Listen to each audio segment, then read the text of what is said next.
નમસ્કાર સાથીઓ, યસ એકેડમીમાં આપ સૌનું સ્વાગત છે. હું નવીન કુશવાહા. આજે આપણે સરકારી લેખન પદ્ધતિ મતલબ કે સરકારી લેખન પદ્ધતિમાં આપણે મોસ્ટ એક્સપેક્ટેડ જે ક્વેશ્ચનો પૂછાવાના છે એ ક્વેશ્ચનોમાં આપણે 30 MCQ આજે શરૂ કરીશું. એટલે આ હેઝ 1 એટલે પાર્ટ 1 છે. એવા જીપીએમસી, જીસીએસઆર કે બિન સચિવાલય કચેરી એ બધામાં આવશે 1 by 1. બરાબર? તો તમે ચેનલને સબસ્ક્રાઇબ કરી લેજો અને બેલ આઇકોનને પણ દબાવી લેજો. ઓકે, તો શરૂ કરીએ. Question number 1. હું 5 સેકન્ડ હોલ્ડ કરીશ. આ ક્વેશ્ચન તમારી સામે ડિસ્પ્લેમાં હશે અને ફટાક દઈને તમે 5 સેકન્ડમાં આન્સર 5 થી 10 સેકન્ડની અંદર આન્સર આપશો. હું 5 સેકન્ડ હોલ્ડ કરીશ. ઓકે, તો ક્વેશ્ચન કહી દઉં છું. પહેલા ઓપ્શન તમારી સામે રહેશે. તમારે ઓપ્શન ફટાફટ વાંચીને આન્સર આપવાનો રહેશે. ક્વેશ્ચન નંબર 1 શરૂ કરીએ. દરેક ક્વેશ્ચનમાં હું તમને 5 સેકન્ડ આપીશ. બરાબર? તમે કોમેન્ટ બોક્સમાં ફટાક દઈને આન્સર ABC કરીને આપશો જે પણ હશે, અને હું તમને આન્સર પછી 5 સેકન્ડ પછી આપીશ. ઓકે, તો શરૂ કરીએ. Question number 1. સંવિધાનની કલમ 345 શું છૂટ આપે છે? તો સંવિધાનની કલમ 345 આપણને છૂટ આપે છે પ્રાદેશિક ભાષાનો ઉપયોગ કરવાની. પ્રાદેશિક ભાષા ઉપયોગ કરવાની એટલે જે આપણે જે રાજ્યમાં રહીએ છીએ એ રાજ્યની પ્રાદેશિક ભાષાની વાત કરે છે. બરાબર છે? Next question. જો આપણે જે ભણવા જઈ રહ્યા છીએ બહુ મોસ્ટ એક્સપેક્ટેડ ક્વેશ્ચન છે કે જે એક્ઝામમાં આવી શકે છે. બરાબર છે? ચાલો, ગુજરાત રાજ્ય એ સ્થાપના સમયે કઈ નીતિ જાહેર કરી હતી? તો ગુજરાત રાજ્યની જ્યારે સ્થાપના થઈ હતી તો એ સમયમાં આ 4 ઓપ્શનમાંથી કઈ નીતિ જાહેર કરવામાં આવેલી હતી? તમારી સામે છે અંગ્રેજી વહીવટ, હિન્દી વહીવટ, બધું સરકારી કામકાજ ગુજરાતીમાં કરવું કે દ્વિભાષીય શિક્ષણ. આન્સર આવશે બધું સરકારી કામકાજ ગુજરાતીમાં કરવું. Question number 3. રાજ્ય વહીવટમાં પ્રદેશ ભાષાના ઉપયોગની પ્રક્રિયા ક્યાંથી શરૂ થઈ? એટલે ક્યારથી આ શરૂ થઈ?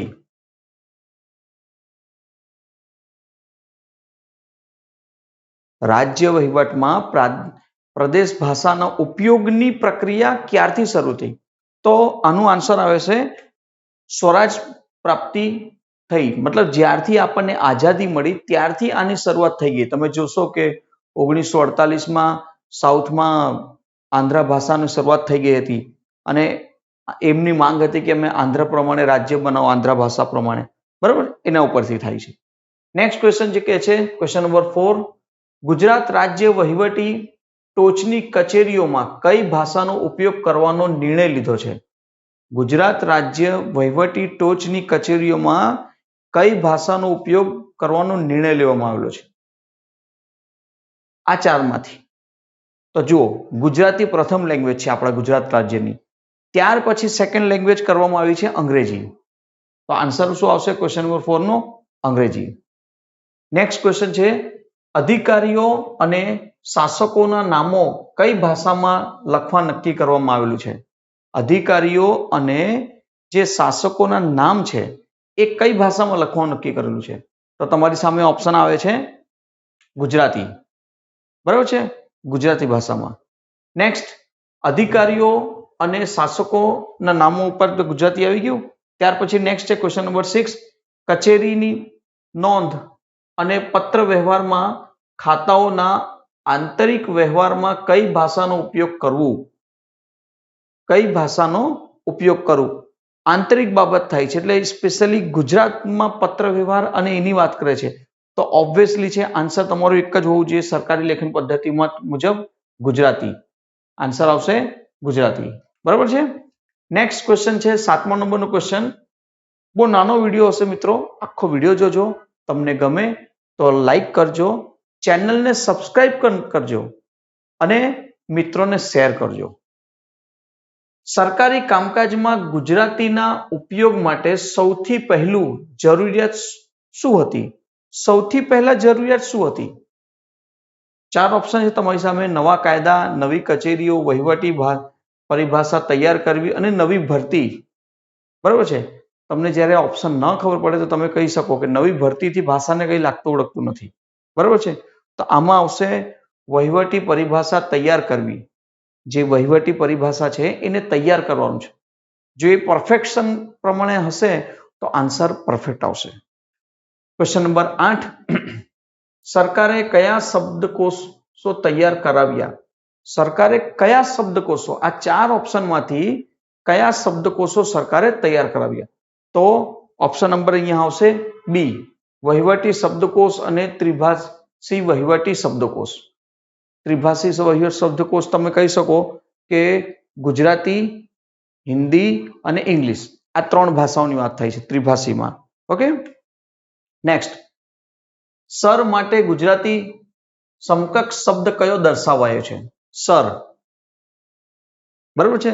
સર માટે એટલે રિસ્પેક્ટેડ પર્સન, સામેવાળા વ્યક્તિની વાત કરીએ તો જે સર હોય છે એના માટે તો શ્રીમાન, મહાશય, મહોદય.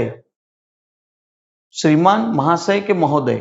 તો યાદ રાખજો, તમામે તમામ, આ તમામે તમામ શબ્દ જે છે એ સર માટે વપરાતા હોય છે, કે શ્રીમાન, મહાશય અને મહોદય, બરાબર છે. નેક્સ્ટ, ક્વેશ્ચન નંબર 10, નોટિફિકેશન માટે કયો ગુજરાતી શબ્દ સૂચવાય છે? નોટિફિકેશન માટે નીચેના 4 ઓપ્શનમાંથી કયો શબ્દ સૂચવાય છે એટલે ઉપયોગમાં લેવાય છે? તો આન્સર આવશે બંને. બંને એટલે જાહેરનામું અને અધિસૂચના, એમ બંને વપરાય છે. ઓકે, ઓપ્શન નંબર સી તમે કરશો, બંને. 11, નીચેના પૈકી કયો શબ્દ ફારસી મૂળના છે? ફારસી મૂળના શબ્દો કયો છે? જમીન, ખત, દસ્તાવેજ કે ઉપરોક્ત તમામ. તો જમીન, ખત અને દસ્તાવેજ એ તમામે તમામ 3 શું છે? ફારસી મૂળના શબ્દો છે. નેક્સ્ટ, ઓકે, એમસીક્યુ ચાલે છે એટલે હું તમને એમાં ડિટેલિંગ નથી બતાવતો, જેમાં જેમાં બતાવવા લાયક છે એ બતાવી દઉં છું, બરાબર છે. એટલે એમસીક્યુ એટલા માટે મહત્વનું છે કેમ કે દર વખતે જ્યારે બી એક્ઝામ આવે છે તો અમે એમસીક્યુ રિલીઝ કરીએ છીએ અને એમાંથી મેક્સિમમ પૂછાવે છે, એટલા માટે આપણે તમારી સામે આ છેલ્લા 10-12 દિવસ માટે લઈને આવ્યા છીએ. નેક્સ્ટ છે, સદહૃ અને સગીર જેવા શબ્દો કયા ભાષાના પ્રભાવ હેઠળ સરકારી ભાષામાં આવ્યા છે? કયા ભાષાના પ્રભાવથી આમાં આવ્યા છે? તો એક જ છે, અંગ્રેજી, ફારસી, સંસ્કૃત, હિન્દી. આવશે ફારસી ભાષા પ્રમાણે. હવે તમને ઘણા બધા શબ્દો છે ને ફારસીના નિયમ, ફારસી ભાષામાંથી અનુવાદ થયેલા જોવા મળશે. નેક્સ્ટ છે, અપીલ, કોર્ટ, જ્યુરી અને વિલ જેવા શબ્દો હવે કઈ ભાષામાં સ્વીકારેલ છે? કઈ ભાષામાં સ્વીકારવામાં આવેલું છે, એટલે આપણે કઈ ભાષાથી લેવામાં આવેલું છે? અપીલ, કોર્ટ, જ્યુરી અને વિલ. તો એ આવેલ છે, પાછું એ પણ જોઈશું આપણે, ફારસી ભાષામાં. ફારસી ભાષામાંથી લેવામાં આવેલું છે. નેક્સ્ટ ક્વેશ્ચન, ભાષામાં અંગ્રેજી શબ્દનો પ્રવેશ કઈ પ્રક્રિયાનો ભાગ છે? ભાષામાં અંગ્રેજી શબ્દનો પ્રવેશ કઈ પ્રક્રિયાનો ભાગ છે? તો તમે આન્સર આપી શકો છો આમાં. ફટાફટ ટાઈપિંગ બી ABCD તમે જે પણ કરવા માંગો છો તે કરી શકો છો. આન્સર આવશે આમાં ભાષાના વિકાસનો ભાગ. ભાષાના વિકાસનો ભાગ. હવે સર આ સવાલથી સરકારી લેખન પદ્ધતિ એકદમ ફ્લેટ વસ્તુ છે, બરાબર છે, અને એ ફિક્સ રીતના લખાણ છે જે 1960 આઝાદી પછી શરૂ થઈને 1960 થી જ્યારે ગુજરાત બન્યું ત્યારથી અમલમાં આવેલું છે અને એ પ્રમાણે કન્ટિન્યુ ચાલે છે. ઓકે, નેક્સ્ટ, વિકસતા અને ફેલાતા રાજ્યમાં કઈ બાબતનું વિસ્તરણ થતું રહેશે? કઈ વસ્તુનું વિસ્તરણ થતું રહેશે? તો સિમ્પલ છે, વહીવટી ભાષાના શબ્દ ભંડોળનું. રાજ્ય જેમ મોટું થતું જશે એ પ્રમાણે એના ભાષાના શબ્દ ભંડોળનું પણ મોટું થતું જશે. ઓકે, નેક્સ્ટ, પુનઃ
28 નંબર ક્વેશ્ચન કહે છે કે ઇન કોન્ટિન્યુશન ના અર્થમાં કયો પ્રયોગ વપરાય છે?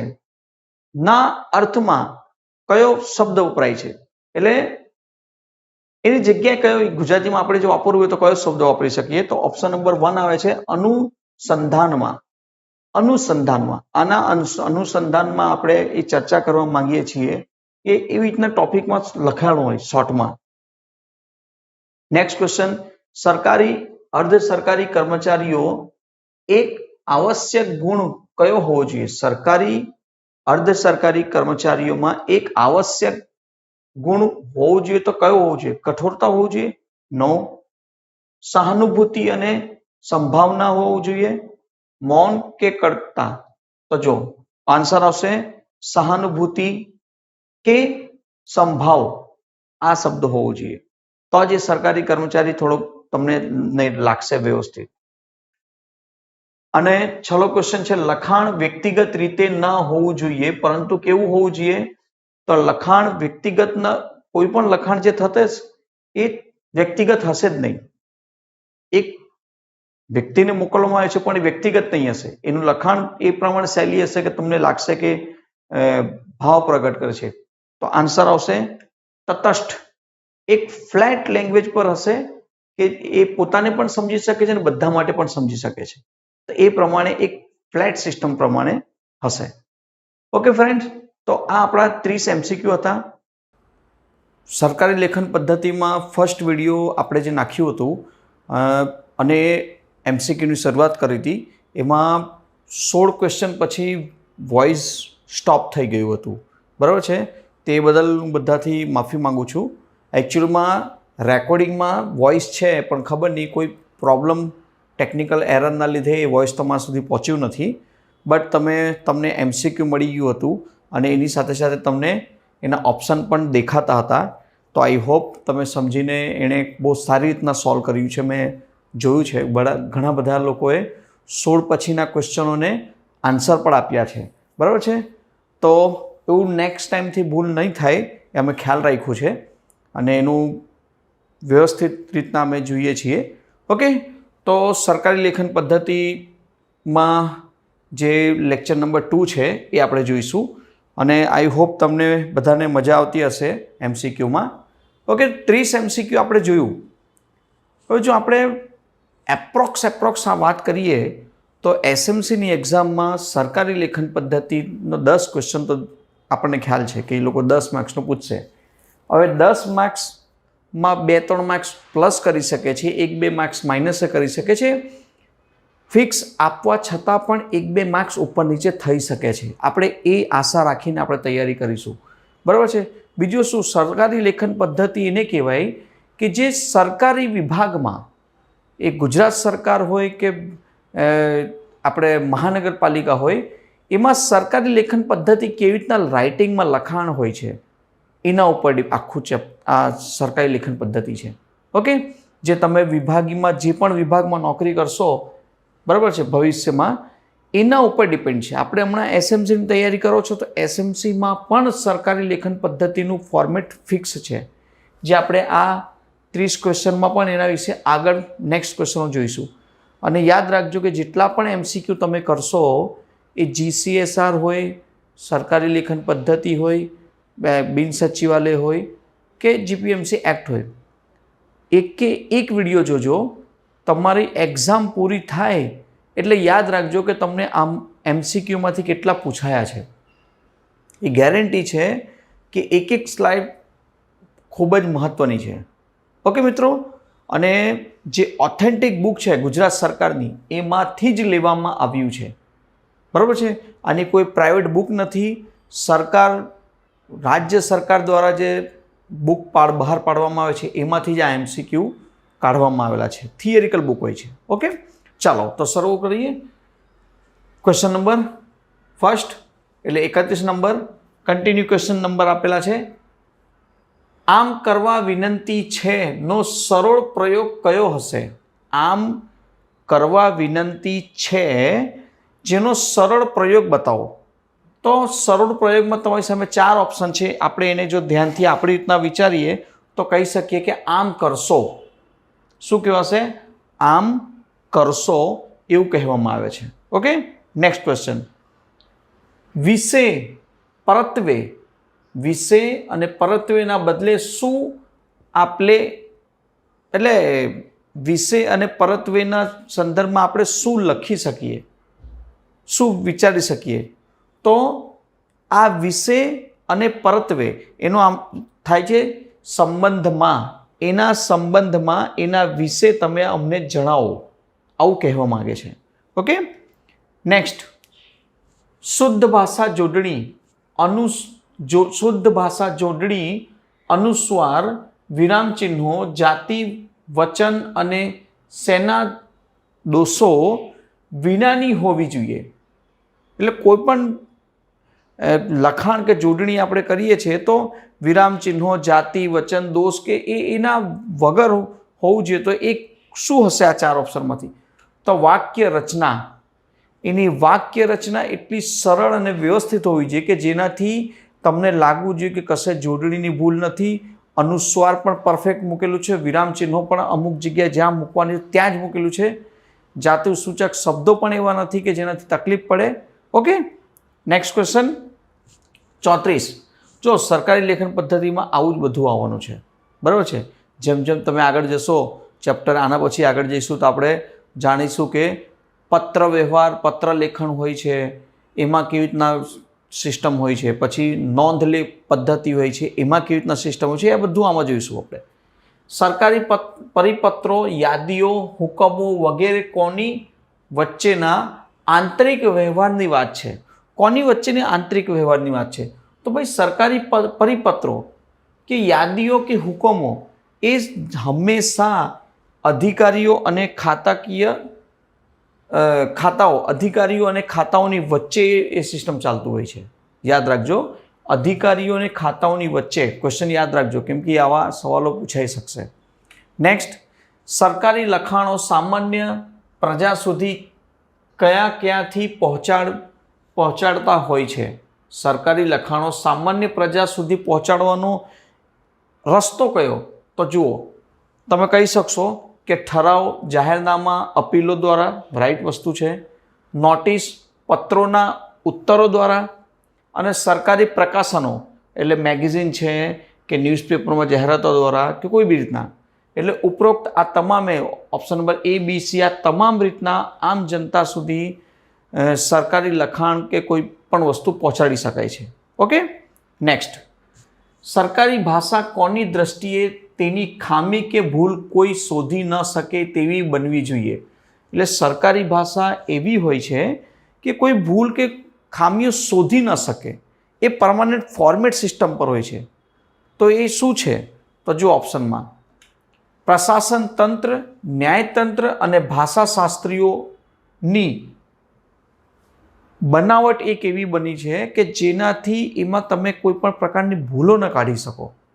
એ એક ફોર્મેટ સિસ્ટમથી કામ કરતી હોય છે સરકારી લેખન પદ્ધતિ. ઓકે, આપણે જ્યારે અરજી કરતા હોઈએ તો આપણે સાદા કાગળમાં પોતાના મનના વિચારો પ્રમાણે લખતા હોઈએ છીએ, વિષયથી લઈને બધી વસ્તુ. પણ સરકારી કાગળ આપણા ઘરે આવતું હોય છે તો એક સિસ્ટમેટિક લખાણ હોય છે, એ ફિક્સ ફોર્મેટ છે જે તે સૂચના માટે. Okay, next. ભાગ 5, સરકારી લેખનનો ભાગ 5 છે આ. ભાગ 5માં કયા વિષયની ચર્ચા કરવામાં આવી છે? ભાગ 5માં કયા વિષયની ચર્ચા કરવામાં આવી છે? જો સવાલ હવે ભાગ 5 તમે જો વાંચ્યું હશે તો જ તમને ખ્યાલ આવશે આનું આન્સર, બરાબર. તો સરકારી લેખનમાં ફોર્મેટ ફિક્સ છે. ભાગ 1, 2, 3, 4, 5 ચેપ્ટરની વાત કરીએ તો ભાગ 5માં જોવા મળશે સંસદમાં વપરાતી ભાષા. સંસદમાં વપરાતી ભાષા એટલે દેશની સંસદમાં વપરાતી ભાષા, બરાબર, એ યાદ રાખજો. નેક્સ્ટ. સંવિધાનની કલમ 120(1) કયા વિષય સાથે સંબંધિત છે? સંવિધાનની કલમ 120(1) કયા વિષયથી સંબંધિત છે? તો એ વિષય છે સંસદમાં વપરાતી ભાષાથી. સવાલ ઇમ્પોર્ટન્ટ છે કેમ કે સંસદમાં વપરાતી ભાષા અને પછી તમે રાજ્યમાં વપરાતી ભાષા, આ બધી જ વસ્તુઓનો ખાસ ખ્યાલ રાખવાનો હોય છે, બરાબર છે. આપણી વિધાનસભામાં ગુજરાતી ભાષા વપરાય છે, બરાબર છે. ન્યાયતંત્રમાં તમે જુઓ તો તમે અન્ય કોઈ ભાષા વાપરી શકો છો જે તમે સુટેબલ હોય, બટ એનું જજમેન્ટ હંમેશા ઇંગ્લિશમાં હોય છે. એ તમે ગુજરાત હોય, મહારાષ્ટ્ર હોય કે વોટ એવર કોઈ પણ જગ્યાએ જાઓ, આ એક યાદ રાખજો. ટોકિંગ થઈ શકે છે ગુજરાતી, હિન્દી, ઇંગ્લિશ, અધર્સમાં, પણ એનું જજમેન્ટ જે હોય છે ન્યાયતંત્રમાં એ ઇંગ્લિશમાં હોય છે. આ આપણને આ બધું સરકારી લેખન બતાવે છે આપણને. કોઈ સભ્ય હિન્દી અથવા અંગ્રેજીમાં બરાબર વ્યક્ત કરી શકતો ન હોય તો શું વ્યવસ્થા છે? હવે કોઈ વ્યક્તિ લેંગ્વેજ એને હિન્દી કે અથવા અંગ્રેજી નથી આવડતું તો શું કરી શકશે? સિમ્પલ છે, એ માતૃભાષામાં બોલવાની પરવાનગી આપી શકાય છે. તમને હમણાં જ કીધું કે નથી સુટેબલ, એને નથી આવડતી બીજી કોઈ ભાષા, તો માતૃભાષા તો છે જ, જે તે રાજ્યની માતૃભાષાનો સન્માન કરીને એ ભાષામાં એ બોલી શકે છે. આ જરૂરી છે. નેક્સ્ટ, માતૃભાષામાં બોલવાની પરવાનગી કોણ આપી શકે? તો ભાઈ સિમ્પલ છે, માતૃભાષામાં આપણે સંસદ કે લોકસભા કે રાજ્યસભાની વાત કરીએ અને કોઈને હિન્દી કે ઇંગ્લિશ નથી આવડતું, સમજો કે હિન્દી કે ઇંગ્લિશ બોલતા હોય છે ને તકલીફ પડે છે બોલવામાં, એવું છે કે ભૂલો બહુ બધી થઈ જાય છે, ન બોલવાની બધી વસ્તુ બોલાઈ જાય, તો એ સમયમાં રાજ્યસભાના સભાપતિ અથવા લોકસભાના અધ્યક્ષ એમને છૂટ આપે છે કે તમારીથી આ બે ભાષાઓમાં બોલવામાં ભૂલ થાય છે તો તમે તમારી માતૃભાષામાં બોલો. અહીં બધા એને સમજશે. ઓકે. નેક્સ્ટ, કલમ 343(1) મુજબ સંઘની રાજભાષા કઈ? તો સંઘની રાજભાષા એટલે સંઘ એટલે ભારતની રાજભાષા કહેવાય છે, બરાબર? રાષ્ટ્રીય ભાષા નહીં. ભારતની રાજભાષા કઈ છે? હિન્દી. દેવનાગરી લિપિની હિન્દી રાજભાષા, નોટ રાષ્ટ્રીય ભાષા. આ યાદ રાખજો. સંઘના સરકારી હેતુઓ માટે વપરાવાના સંખ્યાઓ રૂપે કયું રહેશે? સંઘના સરકારી હેતુઓ માટે વાપરવાના સંખ્યાઓનું રૂપ કયું રહેશે? ભારતીય, આંતરરાષ્ટ્રીય, રોમન કે અરબી? કયું નંબરિંગ હશે? તો તમે જોશો આંતરરાષ્ટ્રીય. આંતરરાષ્ટ્રીય નંબર એટલે 1, 2, 3 આપણે કેવી રીતના લખીએ છીએ, 5 લખીએ છીએ, એ નંબરિંગની વાત થાય છે. તો આંતરરાષ્ટ્રીય લેવલની વાપરો. નેક્સ્ટ, રાષ્ટ્રપતિ સદરહુ મુદ્દત દરમિયાન શું અધિકૃત કરી શકે છે? રાષ્ટ્રપતિ જ્યાં સુધી રહે છે ત્યાં સુધી શું કરી શકે છે? તો જો હિન્દી ભાષા અને દેવનાગરી અંકોનો ઉપયોગ અધિકૃત કરી શકે છે. રાષ્ટ્રપતિ ચાહે તો એને અધિકૃત કરી શકે છે, એ સમય પૂરતું કે એની મર્યાદા પૂરતું. નેક્સ્ટ, કલમ 343 કયા વિષય સાથે સંકળાયેલું છે, મતલબ સંબંધિત છે? આર્ટિકલ કલમ 343. હવે જો આ બધી વસ્તુઓ બંધારણના હિસાબે કન્ટિન્યુ કરે છે, બરાબર? તો આર્ટિકલ 243 હમણાં જ જોયું આપણે, એ સંઘની રાજભાષા. સંઘ એટલે ભારત બધા રાજ્યો અને કેન્દ્ર શાસિત પ્રદેશોનો બનેલો ભારત દેશ છે, એને આપણે સંઘ કહેવાય છે. ઓકે. નેક્સ્ટ, 45. આ ભાગની જોગવાઈઓ કયા રાજ્યને લાગુ પડે છે? આ ભાગની જોગવાઈઓ કયા રાજ્યને લાગુ પડશે? તો જમ્મુ કાશ્મીર રાજ્યને બાદ કરતા અન્ય રાજ્યોને. પહેલાંના સમય જ્યારે આ બન્યું હતું ત્યારની વાત કરીએ તો જમ્મુ કાશ્મીર રાજ્યને બાદ કરીને આ બધા જ રાજ્યોને લાગુ પડતું હતું. તો એ જ ક્વેશ્ચન આજે પણ કન્ટિન્યુ છે, પણ હવે તમે જોઈ શકો છો કે જમ્મુ કાશ્મીરમાં આર્ટિકલ 370 હટી ગયું છે, એટલે ત્યાં ઇંગ્લિશ, હિન્દી, જમ્મુ કાશ્મીરની જે લેંગ્વેજ છે તે, ઉર્દુ, એ બધી લેંગ્વેજો હવે ત્યાં શરૂ છે. ઓકે. નેક્સ્ટ, ટુરિઝમ તરીકે વાત કરીએ. કલમ 343 હેઠળ રાષ્ટ્રપતિ શું જોગવાઈ કરી શકે? રાષ્ટ્રપતિ શું જોગવાઈ કરી શકે? તો રાષ્ટ્રપતિ અંગ્રેજી ભાષાનો ઉપયોગ કરી શકશે? યસ. દેવનાગરી રૂપમાં સંખ્યાનો ઉપયોગ કરાવી શકે છે? યસ. આ બંને વસ્તુ કરાવી શકે છે રાષ્ટ્રપતિ ચાહે તો. ઓકે. નેક્સ્ટ, પણ એ રીતના ફિક્સ લાદવામાં નથી આવતું, જેમને તકલીફ પડતી હોય છે એ સમયમાં એનું એપ્લાય કરવામાં આવે છે. કલમ 344 કયા વિષય સાથે સંબંધિત છે? તો હમણાં 43 જોયું, સેમ વસ્તુ. કલમ 344 એ રાજભાષા માટે કમિશન અને સંસદીય સમિતિ માટે કલમ 344 આપવામાં આવેલી છે. બરાબર છે, યાદ રાખજો. સંવિધાનના આરંભથી કેટલા વર્ષ પછી રાષ્ટ્રપતિ કમિશનની રચના કરશે એવું કહેવામાં આવેલું છે કે સંવિધાનના પ્રારંભથી, એટલે બંધારણની વાત કરીએ, બંધારણના આરંભથી કેટલા વર્ષ પછી રાષ્ટ્રપતિ કમિશનની રચના કરી શકે છે? તો સિમ્પલ છે, 5 વર્ષ. ફિક્સ યાદ રાખજો, 5 વર્ષ. નેક્સ્ટ, કમિશનના સભ્યો કોનું પ્રતિનિધિત્વ ધરાવતા હશે? કોનું પ્રતિનિધિત્વ ધરાવતા હોય? તે કમિશનના સભ્યો જે પણ હશે એ જુદા જુદા ભાષાઓનું પ્રતિનિધિત્વ ધરાવતા લોકોનું એક કમિશન છે, જેમાં એ બધી જ ભાષાઓ વિશે ચર્ચા વિચારણા કરવામાં આવતો હોય છે અને પછી એના ઉપર આગળ વધવાનું હોય છે. નેક્સ્ટ, કમિશનની કાર્યરીતિઓના દ્વારા મુકર્રર કરવામાં આવશે. શું મુકર્રર કરવામાં આવશે? તો રાષ્ટ્રપતિ દ્વારા. કમિશનની કાર્યરીતિ કોના દ્વારા મુકર્રર કરવામાં આવશે? તો રાષ્ટ્રપતિ દ્વારા જ મુકર્રર કરવામાં આવશે, બીજું કોઈ જ કરી શકશે નહીં. બધી વસ્તુ માટે આપણે સરકારને દોષ આપીએ પણ સરકાર નહીં, બહુ બધી વસ્તુમાં રાષ્ટ્રપતિ પોતે હોય છે આ વસ્તુ માટે, યાદ રાખજો. બરાબર છે. થોડુંક ચેપ્ટર પણ એ પ્રમાણે છે જે પ્રેક્ટિકલ વપરાય છે, ભાષા આધારિત છે બધું, સરકારી લેખન પદ્ધતિ, એટલે ભાષા ઉપર જ બધું ડિપેન્ડ જોવા મળશે.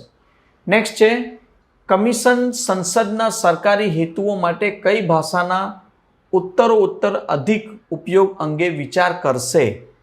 ઉત્તરોત્તર અધિક વિચાર કરશે એવું કહેવા માંગે છે. તો એ એક જ ભાષા હશે અને એ હશે હિન્દી. જો અંગ્રેજી બધી જગ્યાએ વપરાય છે પણ ભારત દેશમાં હિન્દીનું ચલણ વધુમાં વધુ વધે, એક સરકારની જવાબદારી છે એ કેવી રીતના વધારી શકે. નેક્સ્ટ, કલમ 344 મુજબ સમિતિમાં કુલ કેટલા સભ્યો હોય છે? તો કલમ 344 મુજબ જે સમિતિ બને છે ભાષા માટે, બરાબર, તો એમાં કેટલા સદસ્યો હશે? તો એમાં 30 સદસ્યો હોય છે. કેટલા હોય છે? 30 સદસ્યો. આ યાદ રાખજો, 30 આંકડા પૂછી શકે છે. સમિતિના સભ્યોની ચૂંટણી કઈ પદ્ધતિથી થાય છે? સમિતિના સભ્યોની ચૂંટણી એકલ મત પરિવહનીય પ્રતિનિધિત્વ પદ્ધતિ દ્વારા હોય છે. એટલે એ સમિતિમાં જે ચૂંટાય છે એકલ મત પરિવહનીય પ્રતિનિધિત્વ દ્વારા, સિંગલ મત દ્વારા. નેક્સ્ટ, સમિતિનું એક કાર્ય શું છે? આ 4 ઓપ્શનમાંથી તમારે બતાવવાનું છે કે કમિશનનું બનાવવામાં તો આવે છે પણ કમિશન શું કાર્ય માટે બનાવવામાં આવે છે? કોઈ ફિક્સ તો કાર્ય હશે, એમને એમ તો બનાવાય નહીં. તો કમિશનની ભલામણોની તપાસણી માટે, એટલે સમિતિ જે નક્કી કરે એ આ બધા જ મળીને એક કમિશન જે બને છે એ કમિશન દ્વારા જે પણ ભલામણો આપવામાં આવે છે એ સરકાર અને રાષ્ટ્રપતિ એના ઉપર કાર્ય કરે છે. ભાષા આધારિતની વાત કરી છે. સમિતિ કોને પોતાના અભિપ્રાય સહિત રિપોર્ટ આપશે? કોને આપશે? તો હમણાં જ આપણે જોયું, તો આ જે રિપોર્ટ હંમેશા આપે છે એ હંમેશા રાષ્ટ્રપતિને આપે છે, સરકારના હાથમાં નથી આપતી, રાષ્ટ્રપતિને આપે છે. રાષ્ટ્રપતિ પછી એના ઉપર ધ્યાન આપે છે અને ધ્યાન આપીને પછી એ સંસદમાં જતું હોય છે, ત્યારે સરકારને પણ એના વિશે બતાવવામાં આવે છે એક સાથે. ઓકે, નેક્સ્ટ ક્વેશ્ચન જોઈએ.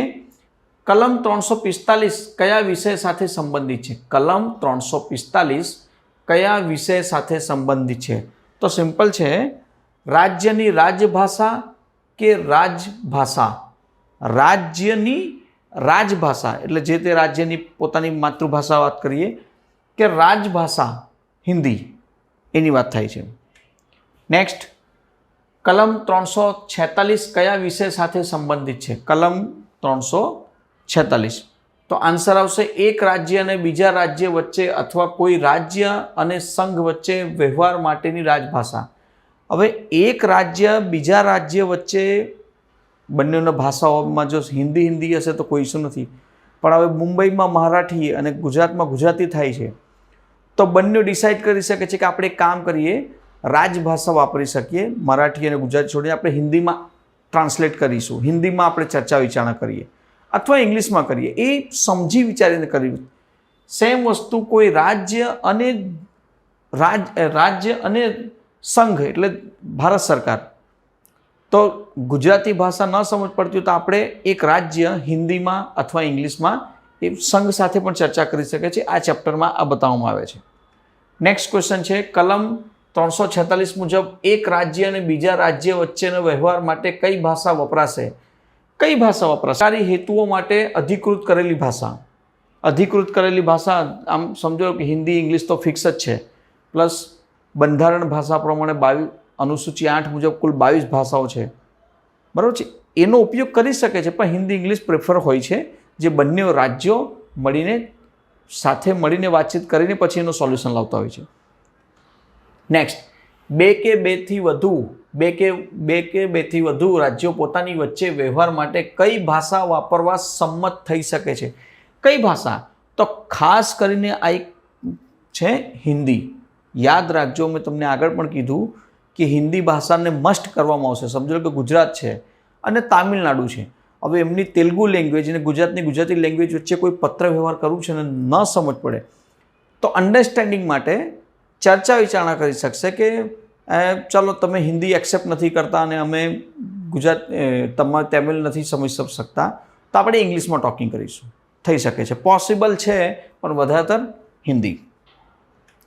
નેક્સ્ટ અને છેલ્લો ક્વેશ્ચન, કલમ 347 કયા વિષય સાથે સંબંધિત છે? કલમ 347 કયા વિષય સાથે સંબંધિત છે? તો જુઓ, રાજ્યની વસ્તીના કોઈ ભાગમાં બોલાતી ભાષા સંબંધિત ખાસ જોગવાઈની વાત કરે છે. રાજ્યની વસ્તીના કોઈ ભાગમાં બોલાતી ભાષા સંબંધિત ખાસ જોગવાઈ માટેની કલમ 347 છે. ઓકે મિત્રો, તો આ હતા આપણા 30 ક્વેશ્ચન. અને જો વિડીયો તમને ખરેખર ગમે તો સબસ્ક્રાઈબ કરજો, શેર કરજો ફ્રેન્ડ્સને. ઓકે, ચાલો તો ક્વેશ્ચન શરૂ કરીએ કે ક્વેશ્ચન નંબર 61. કલમ ઓલરેડી 2 લેક્ચર 2 પાર્ટ આપી દેવામાં આવેલું છે, આ 3rd પાર્ટ છે. ઓકે, એના માટે બી તમને જો મળી જશે, વિડીયોમાં જશો, ન મળે તો હું ડિસ્ક્રિપ્શનમાં એની લિંકો આપી દઈશ, પાર્ટ 1 પાર્ટ 2 કરીને તમે જોઈ શકો છો. Question number 61. કલમ 347 મુજબ રાષ્ટ્રપતિ શું આદેશ કરી શકે છે? તો જો પહેલી વસ્તુ તો તમને બતાવી દઉં કે રાષ્ટ્રપતિ જ્યારે પણ કોઈ વસ્તુ આદેશ કરે એ ફૂલ એન્ડ ફાઇનલ હોય છે. કેમ કે એ સંસદમાંથી, લોકસભા રાજ્યમાંથી પસાર થઈ ગયું હોય પછી રાષ્ટ્રપતિ પાસે આવે છે અને પછી રાષ્ટ્રપતિની ફાઇનલ સાઇન કરે છે. આપણે ભણીએ છીએ સરકારી લેખન પદ્ધતિ, એટલે લખાણ ભાષાવાળી વાત કરીશું. તો સરકારી લખાણ પદ્ધતિ મુજબ અહીંયા ભાષાને લગતી જે પણ હોય, ચૂંટણી યોજનાઓ, અરે સરકારી લેખન પદ્ધતિમાં આપણે ચૂંટણીની ચર્ચા નથી કરવાની, રાજ્ય વિભાજન કરવાનું એ નથી કરવાનું. સરકારી લેખન પદ્ધતિ, લખાણ શૈલીની વાત થાય છે. ઓકે, નવી ભાષા બનાવવાનો એક આવશે, અથવા તો તે ભાષાને સત્તાવાર રીતે માન્ય રાખવાનું. તો સિમ્પલ સી વસ્તુ છે, નવી ભાષા બનાવવાની છે તો નવી ભાષા બનાવવાની માટે એ જે તે રાજ્ય કે જે તે માટે કામ આવશે. પરંતુ આન્સર આવે છે બી, ભાષાને સત્તાવાર રીતે માન્યતા રાખવાની. કોઈ એક ભાષા છે કોઈ પણ જગ્યાની અને એ ભાષા એકચ્યુઅલીમાં બોલાય છે પણ એની માન્યતા નથી, તો એ માન્યતા આપવાનું કામ રાષ્ટ્રપતિ ફાઇનલી કરે છે. તો એ હવે લીગલી એક ભાષા થઈ ગઈ ભારતની. એવી ઘણી બધી ભાષાઓ છે, બરાબર. બંધારણના નિયમ પ્રમાણે 22 ભાષાઓ છે અનુસૂચિ 8 મુજબ, બરાબર. તો આ કોના ઓપ્શન નંબર બી આવશે ક્વેશ્ચન ધ્યાન રાખો, ઓપ્શન જોઈ લો. ક્વેશ્ચન નંબર 2, કલમ 348 કયા વિષય સાથે સંબંધિત છે? કલમ 348 કયા વિષય સાથે સંબંધિત છે? તો કયા વિષય સાથે સંબંધિત? 348 ઉચ્ચતમ ન્યાયાલય અને ઉચ્ચ ન્યાયાલય, હાઈકોર્ટ અને સુપ્રીમ કોર્ટની ભાષા. તો જુઓ, હાઈકોર્ટ અને સુપ્રીમ કોર્ટની ભાષા હિન્દી, ઇંગ્લિશ હોઈ શકશે. હાઈકોર્ટ છે, રિક્વેસ્ટ કરીને તમે લોકલ લેંગ્વેજ, જે પ્રાદેશિક ભાષા હશે તે તમે અપનાવી શકો. પરંતુ હાઈકોર્ટ અને સુપ્રીમ કોર્ટની જે ભાષા છે એ ઇંગ્લિશ, જજમેન્ટ માટે ઇંગ્લિશ ભાષા છે, જે સરકારી લેખન પદ્ધતિમાં કહેવા પ્રમાણે. અને તમે જેટલા બી જોશો જ્યારે બી એ જજમેન્ટ આપે છે, મૂવી નહીં ગણતા, જજમેન્ટ જ્યારે બી આપે છે એ જજમેન્ટમાં હંમેશા ઇંગ્લિશમાં જ એ હોય છે. ઓકે, સરકારી લેખન પદ્ધતિ તમે વાંચશો, બહુ ઇઝી છે અને એમાંથી સવાલો 10 પૂછાવાના છે, એ પણ તમને ખબર છે મહાનગરપાલિકામાં. પણ એમાં ડિટેલિંગ જો તમને ના આવડતી હશે તો તમે આન્સર આપી શકશો નહીં, એ બી યાદ રાખજો. ઓકે, ચાલો જોઈએ નેક્સ્ટ. કલમ 348(1) મુજબ ઉચ્ચતમ ન્યાયાલય અને ઉચ્ચ ન્યાયાલયનો કાર્યવાહી કઈ ભાષા છે? એટલે હાઈકોર્ટ અને સુપ્રીમ કોર્ટમાં કઈ ભાષા કાર્યવાહી માટે? જનરલી કાર્યવાહી માટે એક જ લેંગ્વેજ છે. પછી તમને નથી ફાવતી તો તમે બોલી શકશો કે સર હું હિન્દીમાં પ્રેઝન્ટ કરવા માગું છું. જજ સાહેબ પરમિશન આપશે, તમે હિન્દીમાં બોલશો. હાઈકોર્ટ છે ગુજરાતમાં, તમને નથી ફાવતું, ગુજરાતી ફાવે છે, તમે પરમિશન લઈને ગુજરાતી બોલી શકો છો, જજમેન્ટને છોડીને. તો જુઓ, અંગ્રેજી કમ્પલસરી હાઈકોર્ટ અને સુપ્રીમ કોર્ટની લેંગ્વેજ ઇંગ્લિશ છે. બટ તમને જ્યારે નથી સમજ પડતી તો તમે રિક્વેસ્ટ કરી શકો છો ને એનો રિપ્લાય પોઝિટિવ આવે છે, તમને યસ કરવામાં આવશે. ઓકે, યાદ રાખજો. નેક્સ્ટ, કલમ 348 કયા વિષય સાથે સંબંધિત છે? તો મેં તમને હમણાં કીધું, હાઈકોર્ટ અને સુપ્રીમ કોર્ટમાં ભાષા. હાઈકોર્ટ અને સુપ્રીમ કોર્ટમાં ભાષાને માટે કલમ 348 છે, જે બંધારણ પ્રમાણે પણ છે. યાદ રાખજો કલમ. નેક્સ્ટ, સંસદ અથવા રાજ્ય વિધાનમંડળમાં રજૂ કરાતા તમામ વિધેયકો અને સુધારાઓ કઈ ભાષામાં હોય છે? તો સંસદની વાત થાય છે ને રાજ્યની વિધાનમંડળમાં એક જ લેંગ્વેજ ચાલે છે, કમ્પલસરી છે, એ છે ઇંગ્લિશ. ઇંગ્લિશ લેંગ્વેજથી જ થાય છે. પછી એમાં સ્પીકર સાહેબ મહોદયને ચર્ચા કરવામાં આવે છે કે સર હું કમ્ફર્ટેબલ નથી કે મારાથી ભૂલ થાય છે બોલવામાં, તો સર હું ઇંગ્લિશની જગ્યાએ લોકલ લેંગ્વેજ વાપરી શકું છું, મારા રાજ્યની ભાષા, અથવા તો જે બી હોય, વોટ એવર. ઓકે, નેક્સ્ટ, રાજ્યપાલ રાષ્ટ્રપતિને પૂર્વ સંમતિથી ઉચ્ચ ન્યાયાલયની કાર્યવાહી માટે કઈ ભાષાનો ઉપયોગ અધિકૃત કરી શકે છે? કઈ ભાષા માટે અધિકૃત કરી શકે છે? તો પરમિશનથી હિન્દી અથવા રાજ્યની અન્ય ભાષા વિથ પરમિશન ઉપયોગ કરવી છે તો તમને મેં આગળ જેમ કીધું કે પરમિશન લો અને થઈ જશે. નેક્સ્ટ, રાજ્યના સરકારી પ્રયોજનો માટે રાજ્ય વહીવટીની ભાષાઓ કઈ હશે? તો રાજ્ય વહીવટીની ભાષા, જો આપણે ગુજરાતની વાત કરીએ તો દેવનાગરી લિપિ, હિન્દી અને ગુજરાતી બંને. જો આપણે રાજ્યની ભાષામાં ઓલમોસ્ટ જ્યારે 1960થી લઈને આપણે શરૂઆત કરીએ તો ફર્સ્ટ પ્રાયોરિટી ગુજરાતીને આપેલી છે. ફર્સ્ટ પ્રાયોરિટી ગુજરાતીને આપેલી છે, ના કે ઇંગ્લિશ. દરેક રાજ્યએ આ વસ્તુ કરેલી છે ને બહુ સારું છે એના માટે. એક રાજ્યનું ભાષાનું માન સન્માન હોવું જોઈએ. એ પ્રમાણે સૌથી ફર્સ્ટ ભાષા ગુજરાતની વાત કરીએ તો ગુજરાતી. ત્યાર પછી તમે હિન્દી વાપરી શકો છો, અમુકને ગુજરાતી ના આવડતી હોય તો. અને ઇંગ્લિશ તો પછી છેલ્લે છે, ઇંગ્લિશને છેલ્લે ગણવામાં આવે છે. એટલે એક દેવનાગરી લિપિ હિન્દી અને ગુજરાતી એ રાજ્યની સરકારી પ્રયોજન માટે વાપરી શકાય છે, એ યાદ રાખજો. નેક્સ્ટ, કલમ 2 હેઠળ કેટલા જાહેરનામાઓ રાજ્ય વિધાનસભા સમક્ષ ક્યારે રજૂ કરવું પડે? ક્યારે રજૂ કરવું પડે એનું બી એક ફિક્સ સિસ્ટમ છે. આગલા અધિવેશનમાં અથવા તરત જ આવતા અધિવેશન દરમિયાન, નેક્સ્ટ જે અધિવેશન થવાનું છે ત્યાં તમે કરી શકો છો, અથવા તો પછી તરત જ આવનાર એના પછી કે પ્રેઝન્ટનું અધિવેશનમાં કરી શકો છો. ઓકે, નેક્સ્ટ, ભારત સરકારના કયા અધિકારીઓ સાથેના પત્ર વ્યવહારોનો સમાવેશ થાય છે? ભારત સરકારના કયા અધિકારીઓ સાથેના પત્ર વ્યવહારનો સમાવેશ થાય છે? તો કયા ટાઈપના પત્ર વ્યવહારો? ભારત સરકારના અધિકારીઓ સાથે, તો તમે અધિકારીઓ સાથે પત્ર વ્યવહાર કરશો ભારતીય રાજદૂતાવાસ, વાણિજ્ય દૂતાવાસ, કચેરીઓ અને ટ્રેડ કમિશનો. આમ ભારત સરકારના અધિકારીઓ સાથે પત્ર વ્યવહારનો સમાવેશ થાય છે.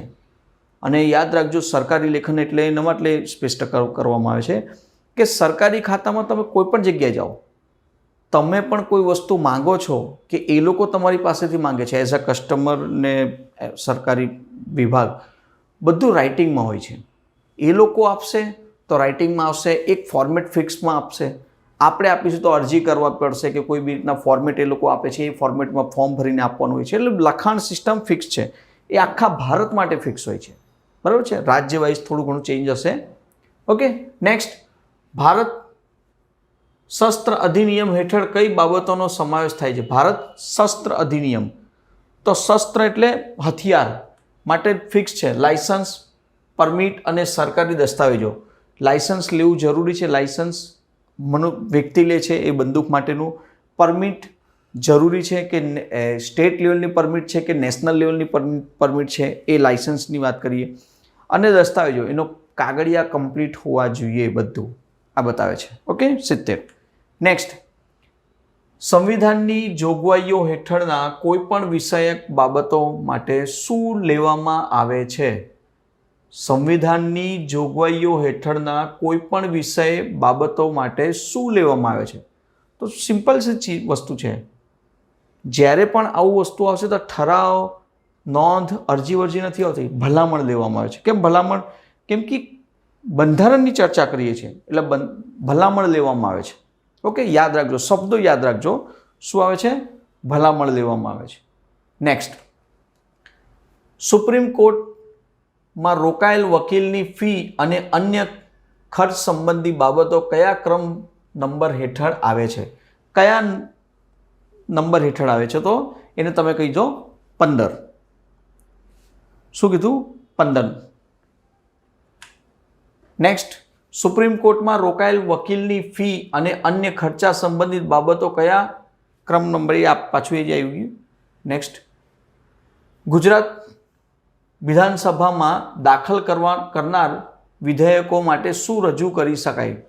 ગુજરાત વિધાનસભામાં દાખલ કરનાર વિધેયકો સાથે શું રજૂ કરી શકાય? જે પણ વિધેયકો રજૂ કરવામાં આવે છે એ વિધેયકો એટલે તમને કહું કે બિલ એટલે રૂપિયા પૈસાવાળા બિલ નહીં, કાંઈ કાયદાના બિલો. એ બિલના સુધારણા, એમાં જે પણ સુધારાઓ થયા છે એ સુધારાઓ કરીને પછી એનું આગળ કન્વર્ટ કરવામાં આવે છે, તેના સુધારાઓની વાત કરે છે. ઓકે, નેક્સ્ટ, રાષ્ટ્રપતિની વિચારણા માટે મોકલાયેલ વિધેયકોનું પ્રમાણીકરણ કોણ કરે છે? રાષ્ટ્રપતિની વિચારણા માટે મોકલાયેલ વિધેયકોનું પ્રમાણીકરણ કોણ કરે છે? તો સિમ્પલ છે, જ્યારે એ બિલ પહોંચે છે ત્યાં તો બિલની ચર્ચા કરવા પહેલાં અધ્યક્ષ પાસે પહોંચે છે અને અધ્યક્ષ શ્રી પછી એના ઉપર ચર્ચા વિચારણાનું આગળ લંબાવે છે. ઓકે, નેક્સ્ટ, બંધારણની કલમ 200 કયા વિષય સાથે સંબંધિત છે? કયા વિષય સાથે સંબંધિત? 200, કલમ 200. હવે જો બંધારણ કેમ લીધું કે સરકારી લેખન પદ્ધતિ ભાષા છે અને ભાષા આધારિત એ તમને ડાયરેક્ટ બંધારણથી કનેક્ટ કરે છે. તો વિધેયકને રાજ્યપાલ દ્વારા પૂર્ણ વિચારણા માટે પરત મોકલવું, વિધેયકને પૂર્ણ મોકલી શકાય છે એ સંદર્ભથી. નેક્સ્ટ, સરકારી લેખન વ્યવહારમાં મુખ્યત્વે કેટલી પદ્ધતિઓ છે? સરકારી લખાણ થાય છે તો લખાણમાં કેટલી પદ્ધતિઓ? લખાણમાં 2 પદ્ધતિ છે. 2 પદ્ધતિ છે. કઈ કઈ? નોંધ પદ્ધતિ અને પત્ર પદ્ધતિ. પત્ર પદ્ધતિ એટલે બધાના ઘરે પત્ર મોકલવાના, પત્ર દ્વારા ક્વેશ્ચન આન્સરિંગ થાય છે. બટ નોંધ પદ્ધતિ એને ફાઇલ કહેવાય. ફાઇલની અંદર બધી વસ્તુઓ એડ થતી રહેશે. એને 2 રીતના જોવા મળશે. કેટલી છે? લેખન વ્યવહારમાં 2 છે, નોંધ પદ્ધતિ અને પત્ર પદ્ધતિ. નેક્સ્ટ, નોંધ પદ્ધતિ શું છે? મેં તમને હમણાં જેમ કીધું, નોંધ પદ્ધતિ એટલે સરકારી ફાઇલનું લેખન છે, ફાઇલિંગ થાય છે, ખાલી ફાઇલિંગની વાત કરવામાં છે અને એ એક જ જગ્યાએ રહે છે, અંદરને અંદર વિભાગમાં દોડતી રહે છે, ફાઇનલી એક જગ્યાએ પહોંચી જાય છે. ઓકે, પત્ર પદ્ધતિમાં શું મોકલવામાં આવે છે? તો સિમ્પલ છે, હમણાં તમને થોડી વાર પહેલાં કીધું. પત્ર પદ્ધતિમાં પત્ર તૈયાર કરીને વિધિસર સરકારી લેખન કરીને પછી એ પત્ર મોકલવામાં આવે છે. ઓકે, નેક્સ્ટ, વિચારણા માટેના કાગળના નિકાલની સરળતા માટે ફાઇલમાં શું કરવામાં આવે છે?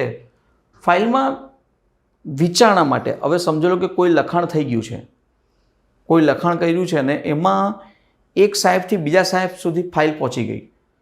તો એક સાહેબે તો પોતાના હિસાબે બધું જ કમ્પ્લીટ કરીને જોઈ લીધું, ઓકે, જેણે તૈયાર કરી છે. હવે બીજા સાહેબ પાસે જ્યારે જાય છે તો એમાં એમને કઈ વસ્તુ ખામી દેખાય છે, તો એક નોંધ એક જગ્યાએ લખશે કે ઉપલી અધિકારી સુધી જ્યારે પહોંચે તો એ નોંધમાં એનો સુધારો કરવાનો રહેશે, અથવા તો એ ફાઇલ પાછી મોકલે છે નોંધ કરીને, તો શું કહેવાશે? ટૂંકી ટિપ્પણી. ટૂંકી ટિપ્પણી કે નોંધ લખીને એ પાછી મોકલે છે.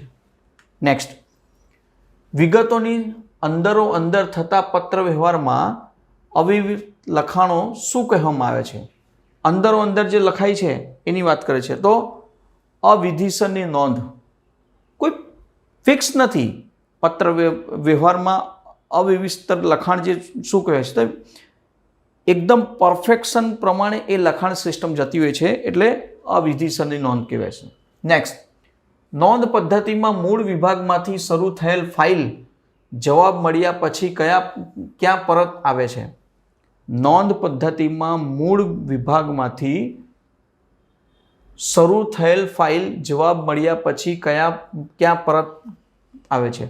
તો બધી જગ્યાએ ફાઇલ પહોંચી ગઈ, જ્યાં જ્યાં એને પહોંચાડવાની છે બધી જગ્યાએ પહોંચીને પાછી જે તે જગ્યાએ ફાઇલને લાવવાની છે એ પાછા મૂળ વિભાગમાં જ ફાઇલ આવે છે. મૂળ વિભાગમાં, બિકોઝ એ બધા અધિકારીઓ પાસે પહોંચવી જરૂરી છે, જે તે વ્યક્તિઓની સાઇન પણ એની જરૂરી છે ફાઇલ માટેની, પછી પાછી આવે છે એ જ વિભાગમાં. નેક્સ્ટ ક્વેશ્ચન, કોઈ વિષયમાં વિભાગની સંમતિ, અસંમતિ અથવા મંત્રીની મંજૂરી મેળવવા માટે કઈ પદ્ધતિનો ઉપયોગ થાય છે? કોઈ વિષયમાં વિભાગની સંમતિ, અસંમતિ અથવા મંત્રીની મંજૂરી મેળવવા માટે કઈ પદ્ધતિનો ઉપયોગ થાય છે? સિમ્પલ છે, કોઈ પણ પદ્ધતિનો ઉપયોગ કરવો છે અને મંજૂરી મેળવવા માટે એની પૂછતાછ જરૂરી છે. પૂછપરછ તો કરવી પડશે. અવિસ્તર પૂછપરછ કે તમે આ જે ઇન્ફોર્મેશન આપી છે, વિભાગીયની વાત કરી, એના વિશેનું સોર્સ શું છે અને શું છે આપણે બતાવશો જરા. તો કાં તો ફોનમાં બતાવે છે, કાં તો લખાણમાં બતાવે છે. લખાણ વિભાગીય છે તો ફોનમાં જલ્દી પૂછી લેવામાં આવે, કેમ કે પત્ર વ્યવહારને એ ફાઇલિંગ સિસ્ટમમાં વાર લાગી જાય. સાહેબનો ફોન કરે, બતાવશો, એ તો બતાવી દેશે તરત જ. નેક્સ્ટ, નોંધ તૈયાર કરવાનો મુખ્ય હેતુ શું છે? નોંધ તૈયાર કેમ કરવી છે? નોંધ તૈયાર કરવાનો સિમ્પલ ફંડો છે કે અધિકારી ઉપરી અધિકારીને હુકમ આપવામાં સરળતા રહે. આખી એક નોંધ તૈયાર થઈ, ફાઇલ તૈયાર થઈ અને એ ફાઇલિંગથી આગળ લઈ જવાનું છે, જેનાથી ખબર પડે કે નહીં વ્યવસ્થિત છે, કેમ કામ થઈ શકે છે અને કેવી રીતના કામ કરવાનું છે. એના માટે અધિકારીને હુકમ આપવા માટે એ સિસ્ટમ જોવા મળે છે. નેક્સ્ટ, અન્ય કચેરીમાંથી માંગવામાં આવેલ માહિતી મળ્યા પછી શું કરવામાં આવે છે? સિમ્પલ છે, અન્ય જગ્યાથી માહિતી મંગાવવામાં આવે તે ખાલી વાંચીને ફેંકવાનું તો આવતું નથી. સિમ્પલ છે, મૂળ નોંધ પર ફરી વિચારણા કરવા માટે. કોઈ પણ જગ્યાની ભૂલ દેખાય છે ને એમાં કંઈ તૂટી છે, આપણને ખામીઓ દેખાય છે, તો એ મંગાવવામાં આવે છે અને મંગાવ્યા પછી એને પાછી ચર્ચા પણ કરવામાં આવે છે. એટલે નેક્સ્ટ, વિચારણા હેઠળના કાગળ સાથે શું જોડવું જરૂરી છે? વિચારણા હેઠળના કાગળ સાથે શું જોડવું જરૂરી છે? તો સંબંધિત પૂર્વ વિસ્તૃઓ અને જરૂરી સામગ્રી. સંબંધિત પૂર્વ મંજૂરી અને જરૂરી સામગ્રી. ઓકે. નેક્સ્ટ, કયા પ્રસંગોમાં નોંધ લેખન બિનજરૂરી હોય છે? કયા પ્રસંગમાં? હવે ક્યારેક કેવું છે કે નોંધ લેખનની જરૂરત જ નથી, પત્ર લેખનની જરૂર છે અને તમે ત્યાં નોંધ લેખન કરશો તો નહીં કામ આવશે, કેમ કે આખું પોથાપત્ર હોય છે ફાઇલનું. ઓકે. તો જ્યારે કાર્યવાહી સ્પષ્ટ અને પૂર્ણ દસ્તાવેજો ઉપલબ્ધ હોય, હવે બધી વસ્તુ એ વિભાગનું એ કાર્યની તમામ વસ્તુઓ અવેલેબલ છે અને તમે નોંધ લેખન શરૂ કરો છો અને તૈયાર કરો છો તો કોઈ ફાયદો નથી. કેમ કે બધી માહિતી ઓલરેડી પ્રેઝન્ટમાં છે, ખાલી એને કલેક્ટ કરી લેવાનું છે અને ફાઇલ કરી દેવાની છે. ઓકે. એ સમયમાં બિનજરૂરી થઈ જાય છે.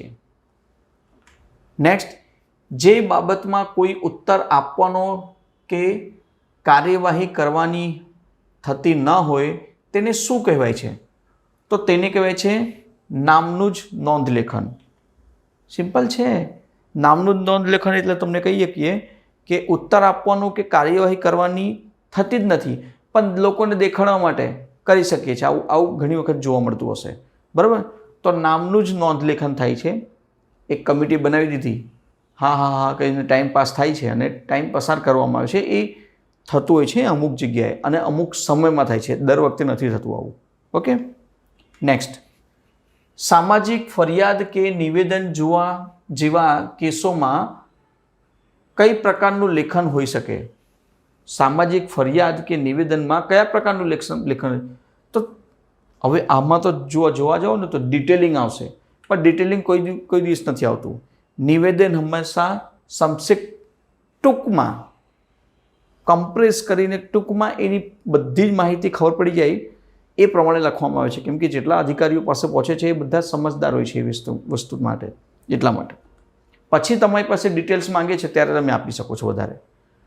નેક્સ્ટ, તાંબાના ખાતાના અધિકારીઓને સોંપાયેલી સત્તાનો ઉપયોગ કરવા શું કરી શકાય? તો શું કરી શકાશે? એમને સત્તાની ઉપયોગ કરવામાં, એ અધિકારીઓની સોંપેલી જે સત્તાનો ઉપયોગ છે તો શું કરે? તો ટૂંકી નોંધ મૂકી કેસનો નિકાલ કરી શકે છે. એક શોર્ટ નોટ લખશે અને એ એમને ખબર પડી જાય કે આમાં આ વસ્તુની જરૂર છે, એનાથી વધારે એક્સ્ટ્રા વિચારવાનું નથી, નોંધ લખશે, ફિનિશ. નેક્સ્ટ, શાખાની નોંધમાં કેસની ટૂંકી હકીકત શા માટે આપવી જરૂરી બને છે? શાખાની નોંધમાં કેસની ટૂંકી હકીકત શા માટે આપવી જરૂરી છે? બિકોઝ અધિકારી પાસે ઘણી ફાઇલો આવતી હોય છે, એટલા માટે એને ટૂંકી હકીકતમાં જણાવવું જરૂરી છે. શોર્ટમાં જો ન બતાવવામાં આવશે તો પછી એ અટવાઈ જાય, એ કન્ફ્યુઝન થઈ જાય કે હું કરું, આટલી બધી મારી પાસે ફાઇલ છે, કામ છે ને આ મોટું બધું કમ્પ્લીટ કરીને આપે છે, મારે કેમ એનું કમ્પ્લીટ કરવું? એટલે ને ટૂંકી હકીકતને ટૂંકી માહિતીમાં પ્રેઝન્ટ કરવામાં આવે છે. બરાબર છે મિત્રો? તો આ હતા આપણા 30 ક્વેશ્ચનો. ચાલો શરૂ કરીએ. નોંધ લેખન અંતે આજ્ઞાર્થે લખીને કોનો નિર્ણય માંગે છે? આજ્ઞાર્થે, બરાબર, એક ભાવપૂર્વક કોઈ વસ્તુ માંગવાની કોશિશ થાય છે, અને જ્યારે આવી રીતના માંગવાની કોશિશ થાય તો અન્ય કોઈ વ્યક્તિઓને દ્વારા માંગવાની કોશિશ થાય છે, આપણા દ્વારા, એમ સમજો. બરાબર, આપણે પોતે છીએ એ વસ્તુ માંગવા માટે અને સામેથી માંગીએ છીએ. તો જો અરજદારોનો અને કચેરીઓનો, અરજદારો અને કચેરીઓ દ્વારા જે વસ્તુ માંગવામાં આવે છે એને આજ્ઞાર્થે શબ્દ લખીને આપણે માંગીએ છીએ. ઓકે, નેક્સ્ટ, મુખ્ય મુદ્દાના નિર્ણય પછી ઊભો થયો મુદ્દો કયો કહેવાય? મુખ્ય મુદ્દાના નિર્ણય પછી ઊભો થયેલ મુદ્દો કયો કહેવાશે? 4 તમારી સામે ઓપ્શન છે, તો આન્સર આવશે આમાં આનુષાંગિક મુદ્દો. આનુષાંગિક મુદ્દો યાદ રાખજો. હવે જો આ કેવું છે, સરકારી લેખન પદ્ધતિ છે, એક ભાષા આધારિત છે. ભાષા આધારિત છે. આપણે ગુજરાતમાં જે સરકારી લેખન પદ્ધતિનું પેટર્ન છે એ પ્રમાણે અહીં આન્સર જોવા મળશે. અને આ બધી જ માહિતી ગુજરાત સરકારની સરકારી લેખન પદ્ધતિની જે પુસ્તિકા છે એનાથી MCQ લેવામાં આવ્યા છે. એટલે એવી કોઈ પુસ્તક નથી કે કોઈ પબ્લિશર બહાર પાડી હોય, ડાયરેક્ટ ગુજરાત સરકાર દ્વારા. ઓકે, તો એ જ MCQ છે ને એમાંથી જ 10 માર્ક્સનું પૂછાશે. કેટલાક મુદ્દા, નેક્સ્ટ ક્વેશ્ચન, કેટલાક મુદ્દા મંજૂર ન થાય થતાં બીજો જે મુદ્દો વિચારવામાં આવે તેને શું કહેવાય? એક મુદ્દો મંજૂર થયું જ નથી અને બીજા મુદ્દામાં વિચારવામાં આવે છે, તો ઓપ્શન તમારી સામે છે, પેલું કહેવાય ને પ્લાન બી, વૈકલ્પિક મુદ્દો, એને પ્લાન બી તરીકે તમે સમજી શકો છો. ઓકે, નેક્સ્ટ, નોંધમાં એકથી વધુ મુદ્દા હોય તો તેમને કેવી રીતે ગોઠવવા જોઈએ? એકથી વધારે મુદ્દા જો હોય તો એને ગોઠવવાની કોઈ સિસ્ટમ હશે? બધા તારીખ, મહત્વ, ફાઇલ અને અધિકારી પ્રમાણે જોવા મળશે, બધા અલગ અલગ જોવા મળશે. પણ કહેવામાં આવે છે કે નોંધમાં એકથી વધુ મુદ્દા હોય ત્યારે એ સંદર્ભમાં, તો ત્યારે મહત્વ પ્રમાણે જેનું મહત્વ વધારે છે એ પહેલાં મુકાશે, પછી બેક સાઈડમાં ધીરે ધીરે એ ટાઈપના ઓછા કરતાં મૂકવાનું આવે છે. નેક્સ્ટ, નિર્ણયને ટેકો આપવા માટે પ્રથમ આધાર શું હોઈ શકે? નિર્ણયને એક ટેકો આપવો છે કોઈ બી રીતના મજબૂતાઈથી કે નહીં આ નિર્ણય બરાબર છે, તો એને સિમ્પલ કાયદા કાયદા મુજબ એને કમ્પ્લીટ કરો. નિયમ અથવા સ્થાયી હુકમ, આ ત્રણ રીતના કોઈ પણ રીતે જો કમ્પ્લીટ થઈ ગયું હોય તો એને કોઈ પણ વ્યક્તિ એને હલાવી નહીં શકશે. કાયદાથી જો કોઈ વસ્તુ બની હોય તો સિમ્પલ છે, કાયદો કહેવાય છે. નેક્સ્ટ, નોંધ લેખન કે પોતાના અભિપ્રાય કયા આધાર પર આપવો જોઈએ? કયા આધાર પર આપવું જોઈએ?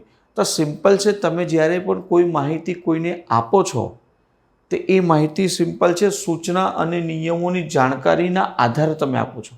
મન ફાવે તેમ આપી નહીં શકશો. હું તમારી સામે આ MCQ લઈને આવું છું તો એની બેઝિકથી લઈને બધી માહિતી અમે પહેલેથી કમ્પ્લીટ કરેલી હશે તો જ તમારી સામે આ MCQ બનાવીને લાવી હશે. કોઈ માર્કેટમાં વેચાતી MCQ બુક નથી, બરાબર? થિયરિકલમાંથી બધું કમ્પ્લીટ કરવામાં આવે છે. જે ક્વેશ્ચન પૂછાઈ શકે એવા ઇમ્પોર્ટન્ટ ક્વેશ્ચન. તો આન્સર આવશે સૂચના અને નિયમોની જાણકારીના આધારે. નેક્સ્ટ, સરકારના સ્વવિવેકના પ્રશ્નો નોંધવા શું લખી શકાય? સરકારના સ્વવિવેકના પ્રશ્નો નોંધવા શું લખી શકાય? શું લખી શકાય?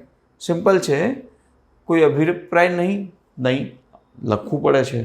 તો સરકાર જવાબદાર છે, સરકારને દોષ છે, બી અને સી. તો જુઓ, સરકારના સ્વવિવેકના પ્રશ્નો નોંધવા શું લખી શકાશે? તો આન્સર આવશે ડી. કેમ? સરકાર જવાબદાર છે. બહુ બધી વસ્તુમાં સરકાર પણ જવાબદાર હોય છે અને જવાબદારી સ્વીકારે છે જ્યારે એમનાથી ભૂલ થાય છે, જે સારી વસ્તુ છે એક સરકારની, જે સત્તા પર બેઠી હોય. અને સરકારને દોષ છે.